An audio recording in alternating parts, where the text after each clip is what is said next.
السلام علیکم محترم سامعین و سامعات، میں آپ لوگوں کو نورانی قاعدہ پڑھاؤں گی آسان زبان میں۔ آئیے سب سے پہلے جانتے ہیں کہ یہ قاعدہ کیا ہے۔ جس کتاب میں قرآن پڑھانے کے طریقے بتائے جائیں اس کو قاعدہ کہتے ہیں۔ رسول اللہ صلی اللہ علیہ وسلم نے ارشاد فرمایا، تم میں بہتر شخص وہ ہے جو قرآن کو سیکھے اور سکھائے۔ بخاری۔ قرآن اللہ کی وہ کتاب ہے جس کو قیامت تک تمام انسانوں کی ہدایت کے لیے اتارا گیا ہے، اور قرآن کو دونوں جہاں کی زندگی کی کامیابی اور ناکامی کا معیار بنایا گیا ہے۔ جس کی زندگی قرآن سے ملتی ہوگی اللہ اس کو دونوں جہاں بھی کامیاب کریں گے، اور جس کی زندگی قرآن سے دور ہوگی اللہ اس کو ناکام کریں گے۔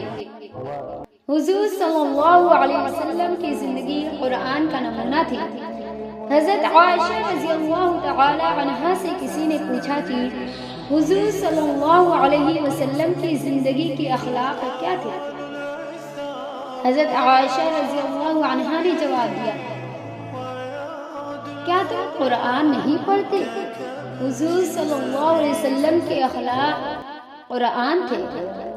بس قرآن کو پڑھنا، اس کو سیکھنا، اس پر عمل کرنا اور اس کی اشاعت کے لیے محنت کرنا ہر مسلمان پر لازم ہے، اور یہی اللہ کی نگاہ میں خوش نصیب انسان ہے۔ تو آئیے آج سے ہم عہد کرتے ہیں کہ ہم قرآن کو اس کے صحیح مخارج کے ساتھ پڑھنے کی کوشش کریں گے۔